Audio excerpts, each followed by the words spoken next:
This is the city of Shibam in Yemen, home to some of the world's oldest skyscrapers. The tallest buildings rise over 30 meters high and date back more than 500 years. What's even more surprising is that these towers were built without steel or concrete. Every structure is made from sun-dried mud bricks. Most buildings are tower houses with 5 to 11 floors, and each floor usually contains only 1 or 2 rooms. At first glance, the city may look like an old, worn-out neighborhood. But a closer look reveals something extraordinary. These towering mud brick buildings have been standing for centuries. According to archaeological records, Shibam has existed since the 3rd century. It was once the capital of the ancient Hadhramaut kingdom. The present city was largely rebuilt in the 16th century after devastating floods in 1298 and 1532 destroyed much of the older settlement. Seeking safety from future floods, residents rebuilt the city on higher ground. For centuries, these buildings have survived only because they are carefully maintained year after year. The city itself measures roughly 330 meters by 240 meters and is home to around 7,000 people. Population density is extremely high. Remarkably, an entire tower often belongs to a single family. Each floor serves a different purpose. The ground floor is typically used for storage or shops and was often sealed for protection during dangerous times. The second floor houses livestock.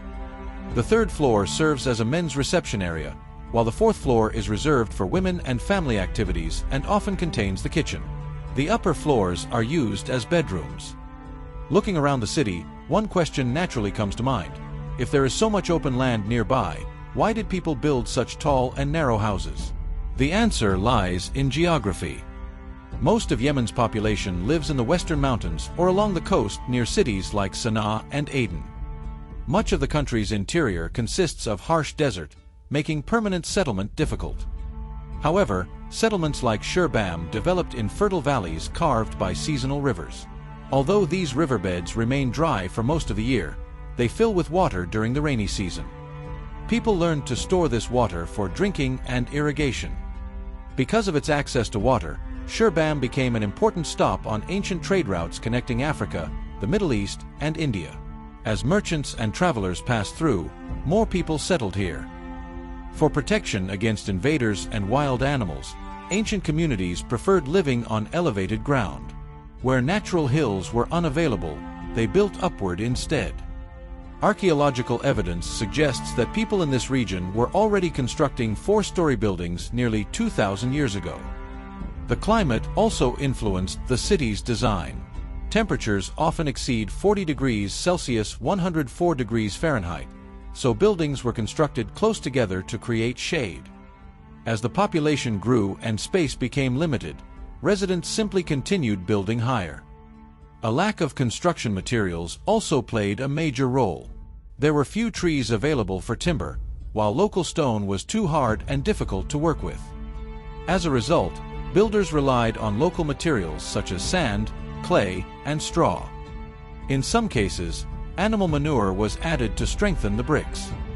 A team of 16 workers could produce up to 8,000 mud bricks per day. For safety reasons, builders often added only 1 floor per year, allowing time for the structure to dry and settle properly. The properties of mud brick construction shaped the architecture. Buildings have wide foundations and walls up to 1 meter thick at the base. As the structure rises, the walls gradually become thinner. Date palm beams support the ceilings, while the upper walls may be only 30 centimeters thick. To protect against rain, the lower and upper sections of the buildings are coated with white lime plaster, which improves water resistance.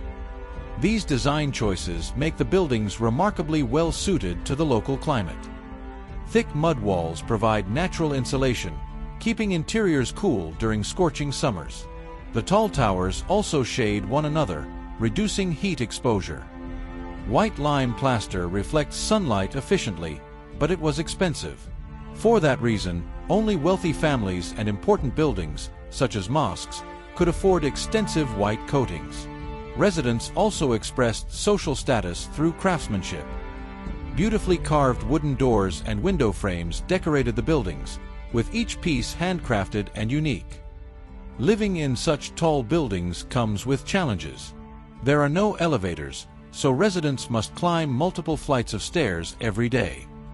Modern conveniences like refrigerators and air conditioners have also been difficult to integrate into these centuries-old structures. Maintaining Shibam is a constant effort.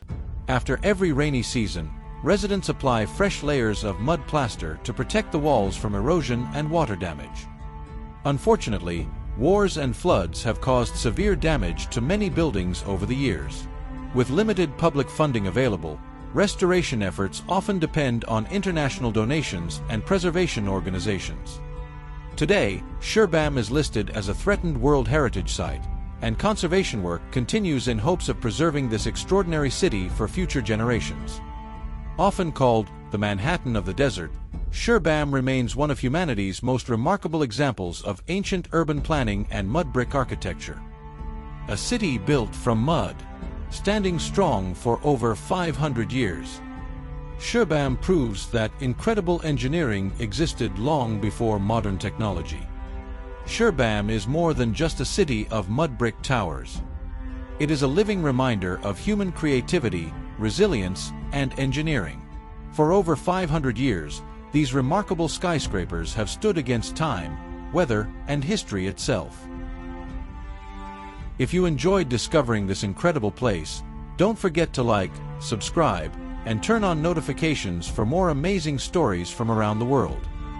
Thanks for watching, and I'll see you in the next video.